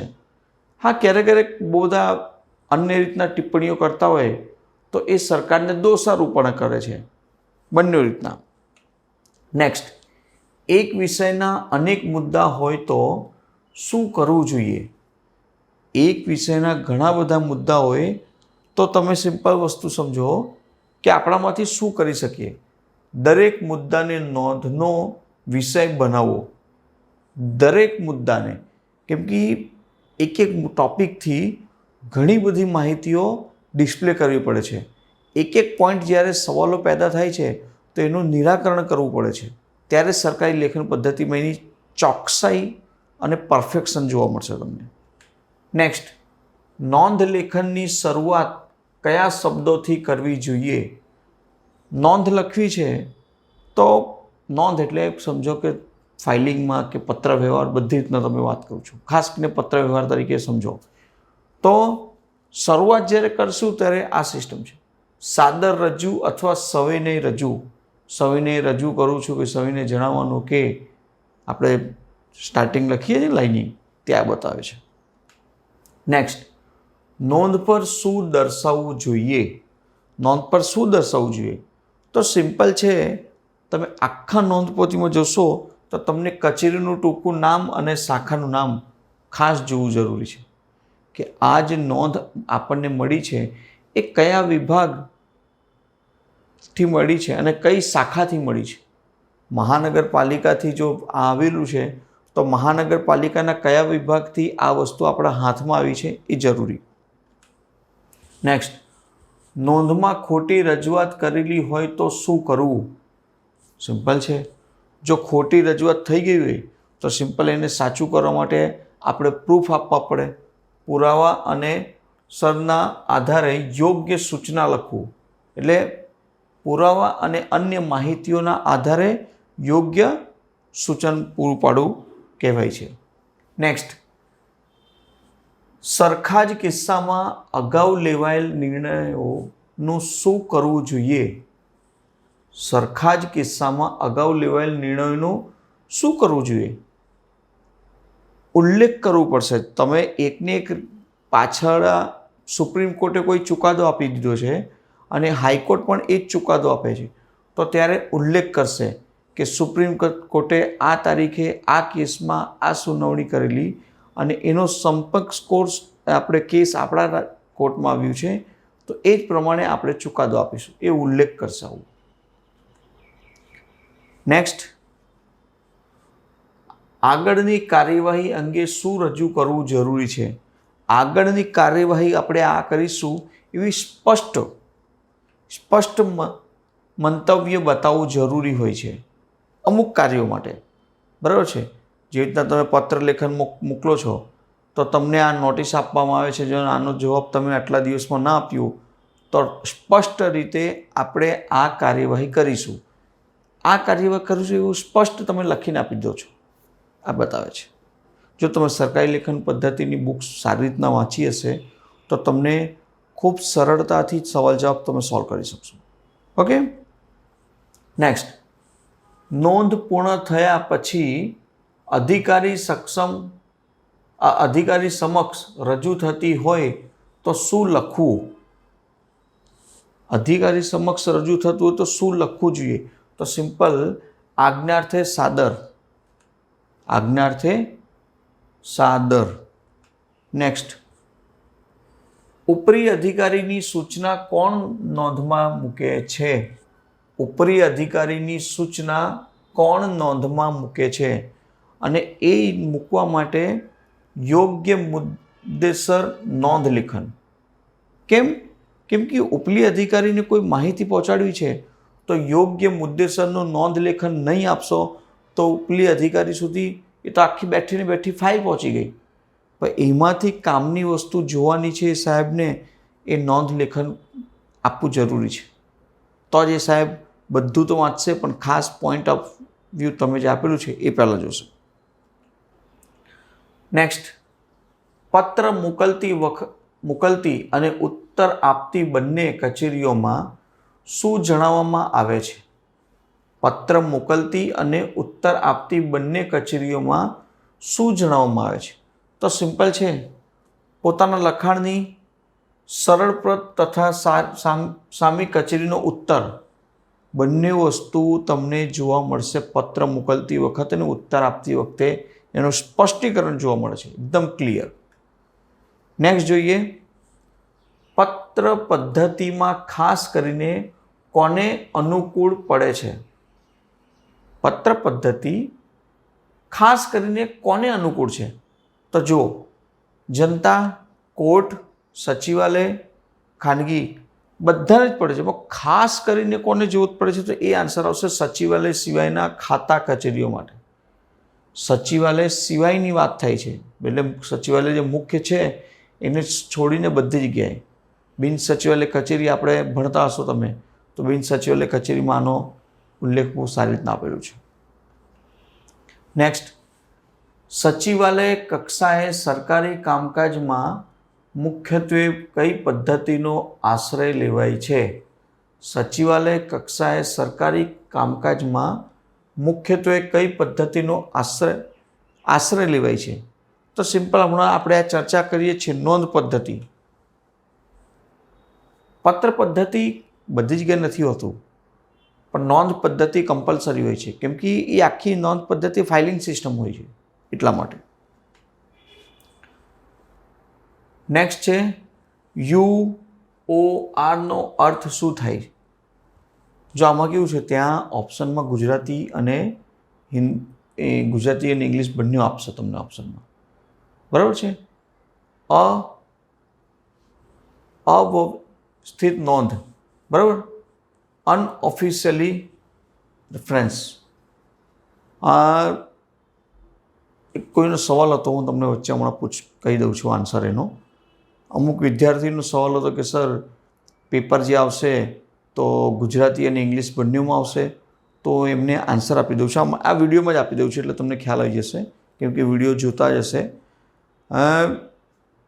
સ્પષ્ટ કરેલું છે કે અમે પેપર ગુજરાતી મીડિયમમાં લઈશું, સિલેબસમાં આપી દીધું છે. એટલે તમે આશા રાખો કે એક તરફ ઇંગ્લિશ આપે ને એક તરફ ગુજરાતી આપે, એ નહીં આપશે. એક જ લેંગ્વેજ ગુજરાતી. ઇંગ્લિશ કોમ્પ્રિહેન્શન છે એ ઇંગ્લિશમાં હશે, બાકી બધું ગુજરાતી, બરાબર છે. નેક્સ્ટ, પત્ર પદ્ધતિમાં બંને પત્ર વ્યવહાર સાચવવાની જે મુશ્કેલી છે તેનાથી શું થાય છે? તેનાથી ઘણી બધી સમસ્યા ઊભી થાય છે અને ઘણી બધી કરકસર થાય છે. ઘણી બધી કરકસરો જોવા મળશે તમને. નેક્સ્ટ, સરકારી પત્ર વ્યવહારમાં પત્રો પર શું લખવાની પ્રથા છે? પત્રો પર શું લખવાની પ્રથા છે? તો તારીખ, નંબર, ખાલી વિષય નહીં. વિષય દર્શક ત્રિવર્ણ સાથે નંબર અને તારીખ આ બધી વસ્તુઓનો સમાવેશ થઈ જાય છે એમ સમજો. ઓપ્શનમાં લખેલું હોય છેલ્લામાં કે ઉપરોક્ત બધી જ વસ્તુઓ, તો એ ઓપ્શન કરજો. ઓકે. નેક્સ્ટ, કચેરીના સરનામામાં ટેલિફોન નંબર કે તાર માટે શું કરવામાં આવે છે? તો ટેલિફોન નંબર તો આજ સુધી જોવા નથી મળતું, પણ કોઈ કોઈ વિભાગ આપે છે, પણ ટૂંકું સરનામું લખવામાં આવે છે એ ચોક્કસ છે. શોર્ટમાં એક ટૂંકું સરનામું લખી દેવામાં આવે છે. નેક્સ્ટ, વિધાનસભાના સભ્યો, ખાનગી વ્યક્તિઓ, સંસ્થાઓ વગેરે લખતા પત્રમાં સંબોધિત વ્યક્તિ પુરુષ હોય તો કયો સંબોધન શબ્દ વપરાવો યોગ્ય છે? આ તમામ વ્યક્તિઓ માટે એક જ શબ્દ ખાસ કરીને વપરાય છે, એના સિવાય બીજું કોઈ જ નહીં, અને એ છે શ્રીમાન. ખાસ કરીને તમે ખાલી શ્રીમાન લખી દો એટલે બધું જ માન સન્માન આવી જાય છે એમાં. નેક્સ્ટ, અંગ્રેજીમાં વપરાતા મેડમનો ગુજરાતી સમકક્ષ શબ્દ કયો હશે? મેડમ આપણે લખીએ ને ઇંગ્લિશમાં મેડમ, તો હવે ગુજરાતીમાં પત્ર લખીએ છીએ ને મેડમ લખીશું તો ખરાબ લાગે. ઓકે, તો એના માટે આવે છે મહોદયા. મહોદયા શ્રી કે મહોદયા તમે લખશો તો પણ એ ચાલે છે. બરાબર છે, યાદ રાખજો. તો મેડમ લખવાની જગ્યાએ મહોદયા લખી શકો. નેક્સ્ટ, શ્રીમાન શબ્દ વિશે પુસ્તકમાં શું જણાવ્યું છે? શ્રીમાન વધુ સરળ શબ્દ છે, વધુ સરળ છે અને સારા પ્રમાણમાં પ્રચલિત થઈ ગયો શબ્દ છે શ્રીમાન. શ્રી અને માન. શ્રીમાન શ્રીને જણાવવાનું કે આપણને એનું નામ નથી ખબર, આપણે એમનું પદ નથી ખબર એમ સમજો, તો શ્રીમાનથી ઉલ્લેખ કરી દો અને થઈ જશે કામ આપણું. નેક્સ્ટ, અધિકારીના હોદ્દાની આગળ મહેરબાન અને પાછળ આદેશ લખવાની જૂની ઢબ વિશે શું જણાવ્યું છે? એક જ વસ્તુ છે, હવે છોડી દેવા જોઈએ. કેમ? એ સમય ગયા. મહેરબાન અને આદેશ એ હવે નથી આવતું, કેમ કે એ લખાણ શૈલીમાં થોડુંક હવે ઓકવર્ડ શબ્દો થઈ ગયા છે. આજે બધાને રિસ્પેક્ટથી કોઈ પણ વસ્તુ આપણે સૂચના આપીએ છીએ કે નોટિસ આપીએ છીએ, તેમાં રિસ્પેક્ટના શબ્દો વધારે જોવા મળશે, કે જેનાથી એમને સૂચના પણ મળી જાય અને એક રિસ્પેક્ટ પણ જળાય, જેનાથી એ વ્યક્તિ એનો શું કહેવાય દુરુપયોગ ન કરી શકે શબ્દોનો, અને એને રિસ્પેક્ટથી માનીને કામ કરે. નેક્સ્ટ, સંબોધન પછી પત્રનું કયું અંગ આવે છે? સંબોધન પછી પત્રનું સંબોધન કરવામાં આવે ટાઇટલ પ્રમાણે, પછી મુખ્ય લખાણ આવે છે. સંબોધન કર્યા પછી મુખ્ય લખાણ આવશે. નેક્સ્ટ, સરકારી પત્રમાં સંદર્ભ રૂપે પત્રના નંબર, તારીખ ક્યાં લખવા જોઈએ? તો પત્રના પ્રારંભમાં, સિમ્પલ છે, પત્રના પ્રારંભમાં જ લખવું જરૂરી છે. તમે એને નીચે વિચારો તો સિગ્નેચર કરીને તમે તારીખ લખો છો એ અલગ વસ્તુ છે, પણ પત્રના શરૂઆતમાં જ લખવાય છે એ ખાસ. નેક્સ્ટ, સામી કચેરીના પત્રનો ઉલ્લેખ કરતી વખતે ના અનુસંધાનમાં ને બદલે કયો શબ્દ પ્રયોગ કરવો? ના અનુસંધાનમાં ની જગ્યાએ શું વાપરવું? તો સંદર્ભમાં. આ વિષયના સંદર્ભમાં હું તમને જાણકારી આપવા માંગુ છું કે હું આ સંદર્ભમાં વિષયમાં હું તમારી પાસે જાણકારી લેવા માંગુ છું. શોર્ટમાં શબ્દો પહેલાં કરતાં ઘણા બધા બદલાયા છે નિયમ પ્રમાણે, જે ખૂબ સરસ અને સરળ છે. નેક્સ્ટ, પત્રમાં એકથી વધુ મુદ્દા વિશે લખવાનું થતું હોય તો શું કરવું જોઈએ? એક જ વસ્તુ, દરેક મુદ્દાને એક અલગ ફકરો આપવો. આપણે કરીએ ને કે આ મુદ્દો એક જણાવી દીધું, બીજો મુદ્દો આ પ્રમાણે જણાવી દીધું, બંનેને ટોપિક વાઇઝ વ્યવસ્થિત કર્યું કે જેનાથી વાંચવાવાળાને પણ ખબર પડે છે કે નહીં આ પ્રમાણે આનું સેટિંગ કરેલું છે. બરાબર છે મિત્રો. રજાની અરજી કોને સંબોધીને લખવામાં આવે છે? હવે રજાની અરજી છે, આપણે જનરલી સરકારી લેખન પદ્ધતિના નિયમો છે, એ નિયમો પ્રમાણે કામ થતું હોય તો કોને લખીને કરી શકે? કલેક્ટર, સચિવશ્રીને તો આવતું નથી. તમે એક વિભાગમાં નોકરી કરો છો તો કલેક્ટર, સચિવ ડાયરેક્ટ નથી આવતું કે મુખ્યમંત્રી નથી આવતું. તો સિમ્પલ છે, નિયામક શ્રી હિસાબ અને તિજોરી કચેરી તરીકે એ લખવાનું હોય છે જ્યારે રજાની અરજી કરવાની હોય છે ત્યારે. કેમ કે અરજી વગર તો તમને રજા મળશે નહીં. અચાનક તમે બીમાર થઈ ગયા અને રજા પાડી દીધી એ વસ્તુ અલગ છે, પણ જાણ કરવી જરૂરી બને છે. કચેરીને લખેલા પત્રનો જવાબ કે માંગેલી માહિતી મેળવવા વિલંબ થાય ત્યારે શું લખવું જોઈએ? ત્યારે લખવું જોઈએ સ્મૃતિપત્ર. યાદ રાખજો, આવા સમયમાં આ ટાઈપના સવાલમાં તમારે સ્મૃતિપત્ર યાદ રાખજો, ખાસ સ્મૃતિપત્ર લખવાનું આવશે. નેક્સ્ટ, પત્ર પર થતું લખનાર અધિકારીની સહી અને હોદ્દો આવે છે, પરંતુ ખાનગી વ્યક્તિઓને લખતા હોય ત્યારે સહીની ઉપર કયો શબ્દ લખવો જરૂરી છે? સહીની ઉપર સિગ્નેચર કરીએ ત્યારે એક વસ્તુ લખવાની હોય છે, આપનો કે આપની લખતા હોઈએ છીએ તો અહીં આવશે આપનો. બરાબર, આપનો. આ એક યાદ રાખજો શબ્દો. જો આમાં કેવું છે, આ પ્રેક્ટિકલ વસ્તુ થતી હોય છે લાઈફમાં. સરકારી લેખન પદ્ધતિ જે જોવા મળે છે તમને આ જ વસ્તુ બતાવે છે અને એનાથી તમને એક સરકારી ખાતામાં લખાણ શૈલી કેવી હોય છે અને રિયલ લાઈફમાં એ લખાણ શૈલી કેવી હોય છે એના વચ્ચેનું અંતર જોવા મળશે અને તમે ધીરે ધીરે એનું સમજી શકશો. ઓકે. નેક્સ્ટ, સચિવાલય કક્ષાએ થતા કામકાજમાં સ્મૃતિપત્રની સ્વતંત્ર નકલ સામાન્ય રીતે ક્યાં રાખવામાં આવતી નથી? ક્યાં રાખવામાં આવતી નથી? તો સિમ્પલ છે, અવિધિસર નોંધ પદ્ધતિ હેઠળ. અવિધિસર નોંધ પદ્ધતિ હેઠળ એને સામાન્ય રીતે રાખવામાં આવતી નથી. બરાબર છે. એને એક પદ્ધતિસર મૂકવામાં આવે છે જેનાથી ભવિષ્યમાં આપણે એને સમય પ્રમાણે એ મળી જાય એટલા માટે. સ્મૃતિપત્ર ક્યારે મોકલવામાં આવે છે? સિમ્પલ છે, સ્મૃતિપત્ર એ ત્યારે મોકલવામાં આવે છે જ્યારે અગાઉ માંગેલી માહિતી ન મળે ત્યારે. અગાઉ માંગેલી કોઈ માહિતી જે આપી દીધી હતી પણ પાછી માંગી છે અને આપણને મળતી નથી, તો એવા સંજોગોમાં સ્મૃતિપત્ર લખાય છે. બરાબર છે. તો સરકારી લેખન પદ્ધતિનું ખાસ જો આપણે શરૂઆત કરેલી સરકારી લેખન પદ્ધતિથી, જેમાં પહેલો લેક્ચર હતો જેમાં 16 કે 17 નંબરના ક્વેશ્ચનથી વોઇસ નહોતું પણ ક્વેશ્ચન આન્સર સ્પષ્ટ દેખાતા અને ઘણા બધા વિદ્યાર્થીઓએ ક્વેશ્ચન આન્સર જોઈને ટીક પણ કર્યા છે. ઓકે. સો બધા જ જેટલા બી તમે જો એક્ઝામ આપો છો અને કોઈ પણ રીતના તમે આ લેક્ચરમાં પહોંચી ગયા છો તો વિડીયોને લાઈક કરજો અને શેર કરજો. ચેનલને સબસ્ક્રાઈબ તો કરજો જ, કેમ કે ભવિષ્યમાં આવનારી જેટલી પણ એક્ઝામની તૈયારી છે તમને કોઈને કોઈ એક્ઝામની તૈયારીની આમાં ઇન્ફોર્મેશન મળતી રહેશે. નેક્સ્ટ, સ્મૃતિપત્રનો મુખ્ય હેતુ શું છે? તો એ સ્મૃતિપત્રનો મુખ્ય હેતુ આવે છે 4 ઓપ્શનમાંથી. તાકીદ પત્ર તરીકે યાદ દેવડાવી, એટલે એક યાદ દેવડાવું છે કે આવું આપણે સર કામ કરેલું હતું જેમાં આટલી વસ્તુઓ હતી, આ પ્રમાણેનું કામ હતું.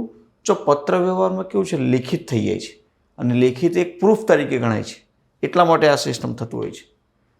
અર્ધ સરકારી પત્રમાં સહીની નીચે શું લખવામાં આવતું નથી?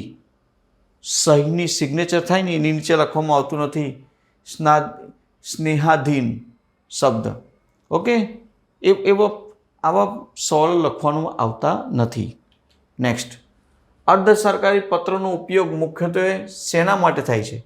તો સિમ્પલ છે, વ્યક્તિગત અને ઝડપી સરકારી વ્યવહાર માટે, કે એક કામકાજ ખૂબ ફાસ્ટ અને સારી રીતના થઈ શકે એ સંદર્ભમાં વિચારીને કામ થતું હોય છે એટલા માટે.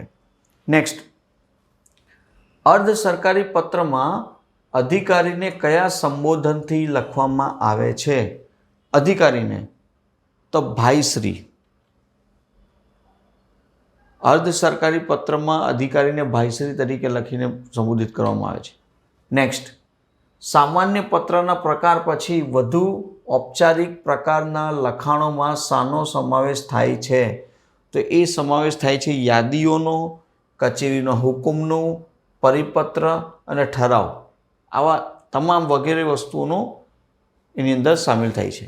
નેક્સ્ટ જોઈએ, યાદીનો ઉપયોગ શા માટે થાય છે.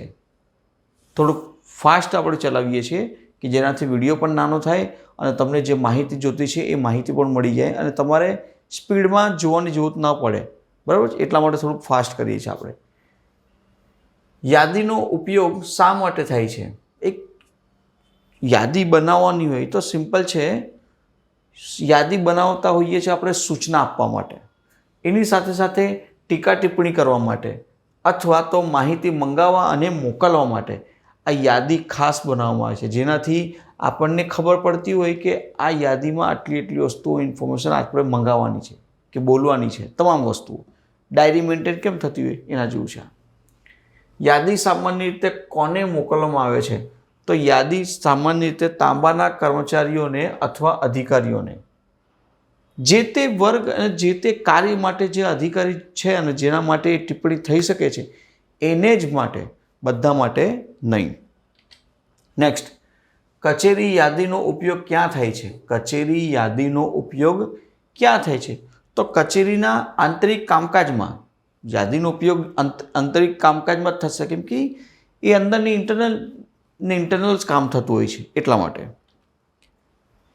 કચેરીમાં કર્મચારીઓનું ધ્યાન શેની તરફ દોરાવવામાં આવે છે, તો કર્મચારીઓનું ધ્યાન જે દોરવામાં આવે છે એ સરકાર દ્વારા નિયત નમૂનામાં રજા અને તબદીલીના પ્રમાણપત્ર તરફ, બરાબર છે. નેક્સ્ટ, કચેરી હુકમ કોને સૂચનાઓ આપવા માટે લખાય છે. કચેરી હુકમ કોને સૂચના આપવા માટે લખાય છે, તો જનરલી જ્યારે પણ કોઈ કચેરી હુકમ ઓર્ડર આપે તો બધા માટે એક સરખું હોય છે, બધા કે અમુક કર્મચારીઓ માટે. પહેલાં તો બધા માટે જ હોય છે, એક સૂચના આવે છે તો બધા માટે આવતી હોય, પરંતુ એમાંની અમુક સૂચના હોય છે કે જે સ્પેશિયલ ઓફિસરો માટે હોય છે, ખાસ કર્મચારીઓ માટે, તો એ આન્સર આવશે.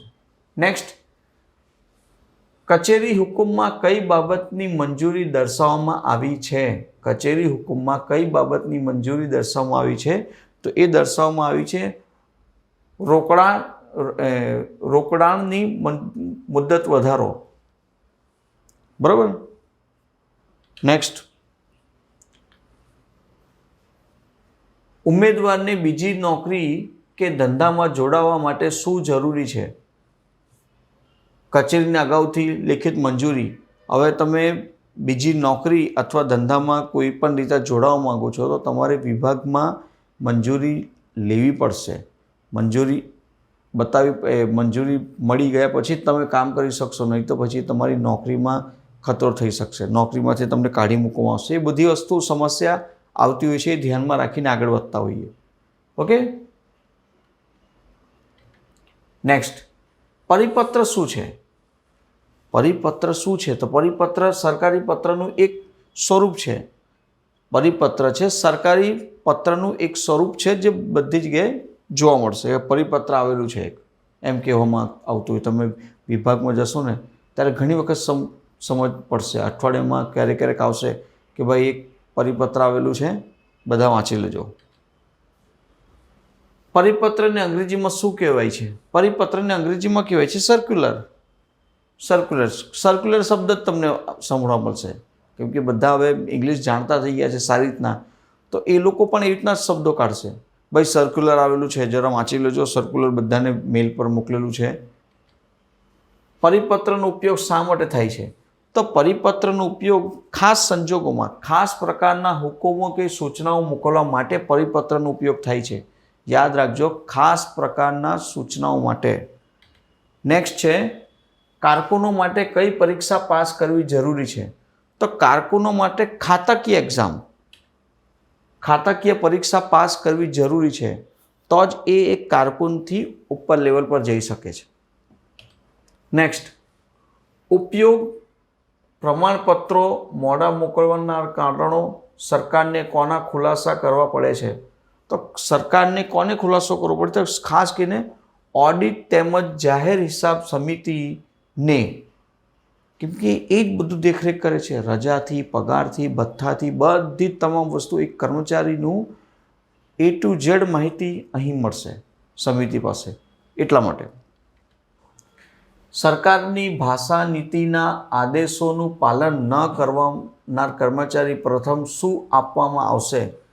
પ્રથમ તો એને પ્રથમ તાકીદ આપવામાં આવશે, એટલે એક શોર્ટ નોટ આપવામાં આવશે કે એક સૂચના અથવા નોટિસ આપવામાં આવશે. એમ સીધી રીતના કહું પણ લખાણ આ આવશે, એ યાદ રાખજો.